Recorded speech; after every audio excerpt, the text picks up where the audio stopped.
प्राचीन आध्यात्मिक विज्ञान की श्रृंखला में पिछले वीडियोस में मैंने आपको ऋग्वेद, यजुर्वेद, सामवेद और अथर्ववेद के परिचय और इन वेदों के बारे में संक्षेप में विस्तृत रूप से बताने का प्रयास किया था। साथ साथ यज्ञ और आहुति पर भी हमने समीक्षा की थी।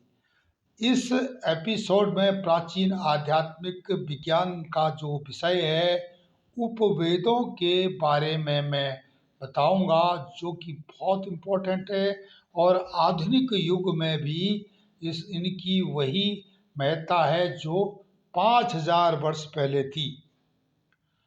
क्या है कि आयुर्वेद, धनुर्वेद, गंधर्ववेद और अथर्ववेद 4 उपवेद हैं जो कि वेदों से ही निकले हैं और इनकी आम जिंदगी में बहुत बड़ी महत्ता है। जैसे कि आयुर्वेद चिकित्सा संबंधी विषय है, यह ऋग्वेद से निकला है।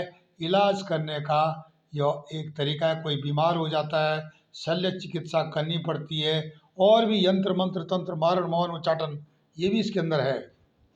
भूत विद्या इत्यादि भी है, मानसिक विद्या, डिप्रेशन इत्यादि का इलाज भी है, सारा है।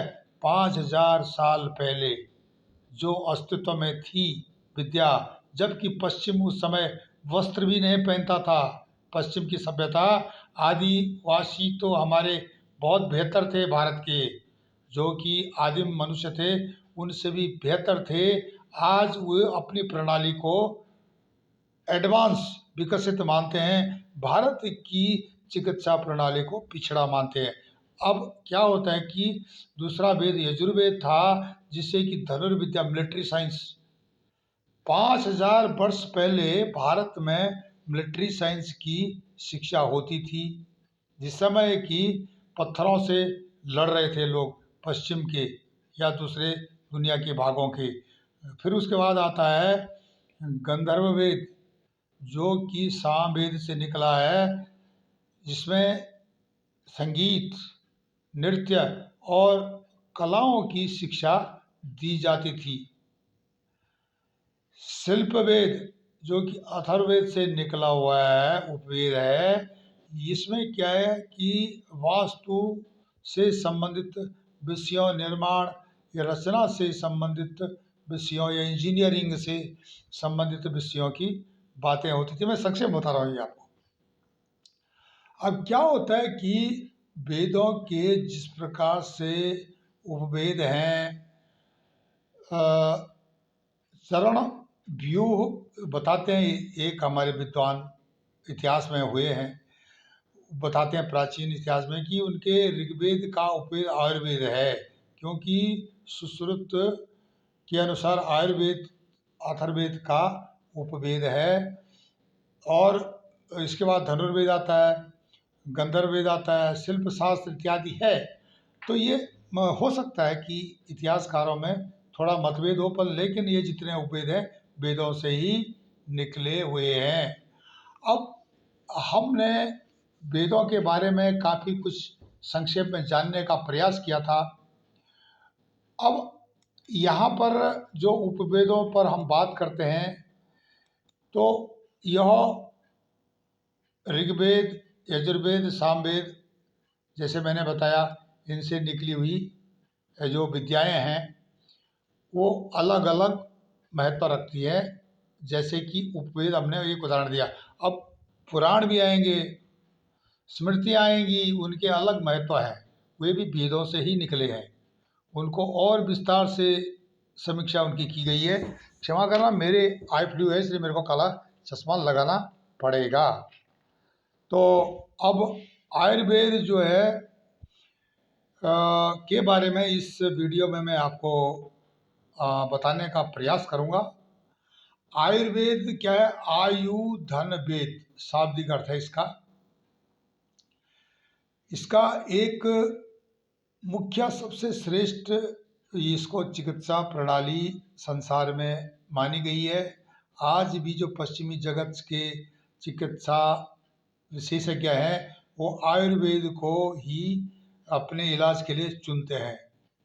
और इस विद्या की जो जड़ें हैं ना, वेदों में है, भारतीय उपमहाद्वीप में, बशर्ते कि बहुत कुछ इसमें रहा नहीं कुछ। हमारा जो विज्ञान है, प्राचीन आध्यात्मिक विज्ञान, इसकी पुस्तकें काफ़ी गुम हो गई है, मतलब खो गई है। भारत, नेपाल, श्रीलंका, जो हमारे आसपास के, यहाँ तक कि पाकिस्तान, अफगानिस्तान, ये जो है, इसमें कभी ज़माने में आयुर्वेद का बहुत अधिक प्रचलन था। आज भी भारत, नेपाल, श्रीलंका में तो है ही। 80% जनसंख्या जो है भारत, श्रीलंका या नेपाल की जो है ना, इस आयुर्वेद का प्रयोग करती है। आयुर्वेद विश्व की प्राचीनतम चिकित्सा प्रणालियों में से एक है। आयुर्वेद भारतीय आयुर्विज्ञान है। आयुर्विज्ञान विज्ञान की वह शाखा है जिसका संबंध मानव शरीर को निरोग रखने, रोग को जाने पर रोग से मुक्ति करने अथवा उसका शमन करने की आयु बढ़ाने से है। अब क्या है कि चरक संहिता के अध्याय 1 में 40वें श्लोक या खंड में लिखा गया है कि हिताहितं सुखं दुःखमायुस्तस्य हिता हितं मानं न तच्च यत्रोक्ता मायुर्वेद स उच्यते। अब आयुर्वेद का जो ग्रंथ है, इसमें 3 दोषों के बारे में लिखा गया है। त्रिदोष। इसमें क्या है? वात, पित्त, कफ। अब आप इसे भी जोड़ सकते हो कि कफ जो वायु, वात मतलब आपकी पाचन क्रिया से लेकर के, और कई इसमें और चीज़ें जुड़ती हैं। उसके बाद पित्त आपका तापक्रम शरीर का, कफ जो आपका कफ है, गला, खांसी, जुकाम, इससे संबंध है। अब ये 3 चीज़ों पर, त्रिदोष, वात, पित्त, कफ के असंतुलन को रोग का कारण आयुर्वेद में माना गया है। जैसा कि हमने सुना है वैद्यों से या हमने कहीं पढ़ा है। समदोष की स्थिति को आरोग्य बना सकते हैं। ये जो समदोष की जो स्थिति को आरोग्य बनाया जा सकता है। आयुर्वेद को त्रिस्कंद, 3 कंधों वाला, अथवा त्रिसूत्र भी कहा जाता रहा है। यह 3 स्कंद अथवा त्रिसूत्र हेतु, लिंग और औषध है। इस प्रकार संपूर्ण आयुर्वेदिक चिकित्सा के 8 अंग माने गए। इसको अष्टांग वैद्यक भी कहते हैं। ये 8 अंग हैं: काय चिकित्सा, शल्य तंत्र, शल्य तंत्र मतलब जो ऑपरेशन होता है जिसको, शाल्यक्य तंत्र, कौमार्य वृत्य, अगध तंत्र, भूत विद्या, जिसको मैंने बोला था यंत्र, मंत्र, तंत्र, मारण, मोहन, उच्चाटन, ये सब भूत विद्या से संबंधित है। रसायन तंत्र और बाजीकरण, बाजीक जो बाजीकरण होता है वो अलग एक अष्टांगों का, 8 अंगों का एक भाग है। तो आपको काय चिकित्सा, शल्य तंत्र, शाल्यक्य तंत्र, कौमार वृत्य, आगध तंत्र, भूत विद्या, रसायन तंत्र और बाजीकरण, ये जो अष्टांग वैद्यक हैं, इनको रोग का निराकरण करने के लिए आयुर्वेदिक चिकित्सा प्रणाली में महत्वपूर्ण माना गया है। जबकि जो आधुनिक विज्ञान भूत विद्या को तो एकदम उनके हिसाब से ऑर्थोडॉक्सी है। कुछ लोग आयुर्वेद के सिद्धांत और व्यवहार को बहुत अधिक महत्व देते हैं और इसे स्वयं ब्रह्मा ने प्रजा हित के लिए दिया हुआ विज्ञान है। ब्रह्मा ने प्रजा हित के लिए दिया हुआ विज्ञान बनाया, ऐसा हमारे प्राचीन किताबों में लिखा गया है। अन्य इसके बजाय इसे एक प्रोटो साइंस या ट्रांस साइंस सिस्टम मानते हैं। अब क्या होता है कि इतिहास आयुर्वेद का तो बहुत अधिक है, और छोटे वीडियो में संक्षेप में बता रहा हूँ। तो क्या होता है कि आयुर्वेद का अवतरण होना, इसके उद्देश्य स्वास्थ्य स्वस्थ जो व्यक्तियों के स्वास्थ्य के बारे में विशेषकर यहाँ पर बहुत अधिक विस्तार से वर्णन किया गया है। रोगी व्यक्तियों के लक्षण विकारों के बारे में भी इसमें लिखा गया है। अब आयु के बारे में भी लिखा गया, शरीर, इंद्रिय, मन, आत्मा, इनका सब वर्णन मिलता है।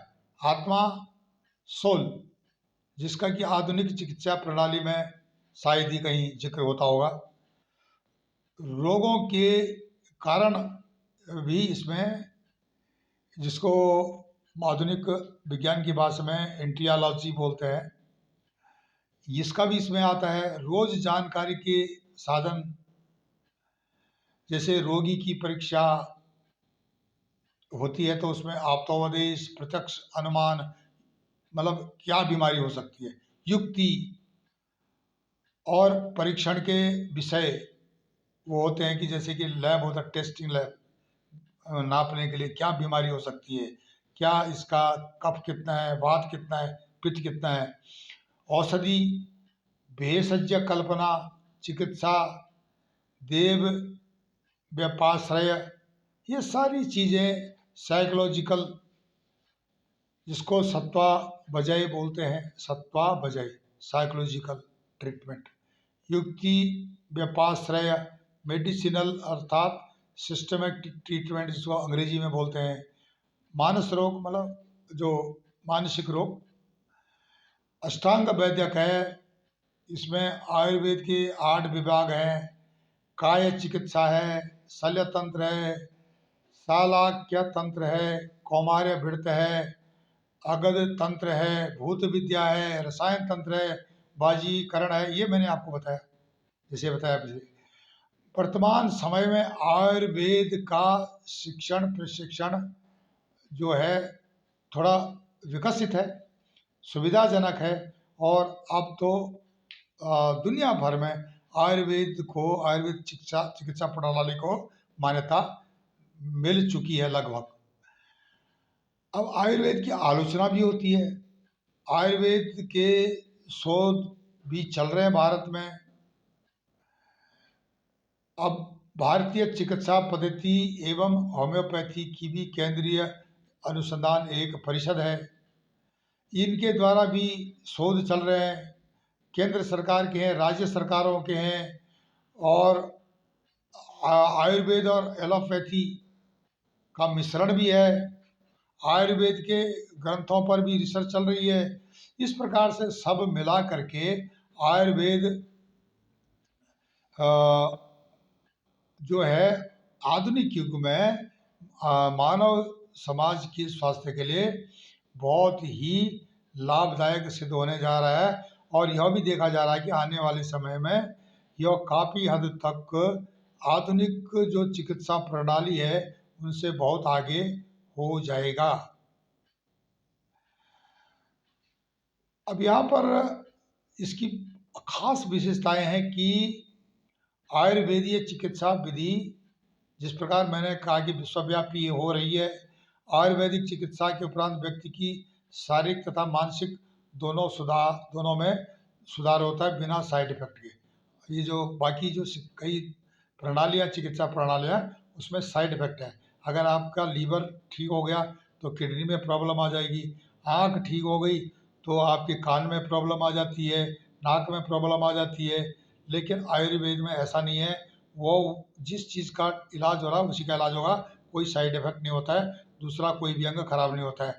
आयुर्वेदिक औषधियों के अधिकांश घटक जड़ी बूटियाँ, पौधों के फूलों, फलों आदि से ही प्राप्त होते हैं, अथवा चिकित्सा प्रकृति के काफ़ी नज़दीक है।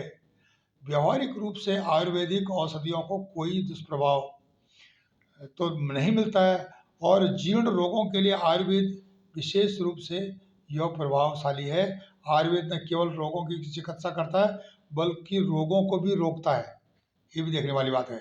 आयुर्वेद भोजन तथा जीवन शैली के सरल सरल परिवर्तनों के द्वारा रोगों को दूर रखने के उपाय भी सुझाता है। आयुर्वेदिक औषधियाँ स्वास्थ्य रोगों के लिए भी उपयोगी है। आयुर्वेदिक जो चिकित्सा है अपेक्षाकृत सस्ती है, क्योंकि आयुर्वेदिक चिकित्सा में सरलता से उपलब्ध जड़ी बूटियाँ मसाले काम में लाए जाते हैं, जबकि जो एलोपैथी या दूसरी दवाइयाँ बहुत महंगी हैं, आम आदमी के बस की नहीं होती हैं। इसकी तुलना में आयुर्वेदिक जो है प्रकृति जो उनके रिसोर्सेज है प्रकृति है आसानी से सस्ते में मिल जाती हैं। तो यह जो है काफ़ी कुछ पुरातत्ववेताओं के अनुसार संसार की प्राचीनतम पुस्तक ऋग्वेद है। बोला विभिन्न विद्वानों का इसकी रचना काल 50,000 पूर्व तक माना है। 50,000 वर्ष पूर्व भी माना है। ऋग्वेद संहिता में भी आयुर्वेद के अति महत्व के सिद्धांत यत्र तत्र विकीर्ण है। चरक, सुश्रुत, कश्यप आदि मान्य ग्रंथ आयुर्वेद को अथर्ववेद का उपवेद मानते हैं। इस उपवेद मानते हैं आयुर्वेद का। और क्या होता है कि इसको आयुर्वेद की प्राचीनतम शिक्षा जो चिकित्सा प्रणाली सिद्ध करता है। अतः हम कह सकते हैं कि आयुर्वेद की रचना काल ईसा पूर्व 3,000 से 50,000 वर्ष पहले यानी सृष्टि की उत्पत्ति के आसपास ही इसका अस्तित्व रहा होगा। आयुर्वेद के प्राचीन ग्रंथों के अनुसार यह देवताओं की चिकित्सा पद्धति है। इसके ज्ञान की मानव कल्याण के लिए निवेदन किए जाने पर देवताओं द्वारा धरती के महान आचार्यों को दिया गया। देवताओं ने आचार्यों तक दिया इसको और उसके बाद आगे पहुंचाया गया। इस शास्त्र के आदि के आचार्य अश्विनी कुमार माने जाते हैं, जिन्होंने दक्ष प्रजापति के धड़ में बकरे का सिर जोड़ना जैसे कई चमत्कारिक चिकित्साएं की थी। यह भी हमको प्राचीन इतिहास में मिलता है कि गणेश जी का सिर हाथी का है और हाथी का सिर लगाया गया था। जोड़ना जैसी कई चमत्कारिक जो चिकित्साएं उस समय होती थी। अश्विनी कुमारों ने इंद्र से यह विद्या प्राप्त की थी। इंद्र ने धन्वंतरि को सिखाया था। काशी के राजा दियोदास धन्वंतरि के अवतार कहे गए हैं। उनसे जाकर अलग अलग संप्रदायों के अनुसार उनके प्राचीन और पहले आचार्यों आत्रेय, सुश्रुत ने आयुर्वेद को पढ़ा था। अत्रि और भारद्वाज ऋषि भी इस शास्त्र के प्रवर्तक माने जाते हैं। इतिहास में आयुर्वेद के आचार्य अश्विनी कुमार, धन्वंतरि, दियोदास, काशीराज जिनको बोलते हैं, नकुल, सहदेव, अर्की, च्यवन, जनक, बुद्ध, जावल, जाजली, पैल, करत, अगस्त्य, अत्रि तथा इनके 6 शिष्य अग्निवेश, भेड़, चतुर्कर्ण, जतुकर्ण, पराशर, शीरपणि, हारीत ये थे। अब जो भी रहा हो, लेकिन आयुर्वेद वर्तमान में जो विकसित चिकित्सा प्रणाली से भी अधिक प्रभावशाली माना जा रहा है।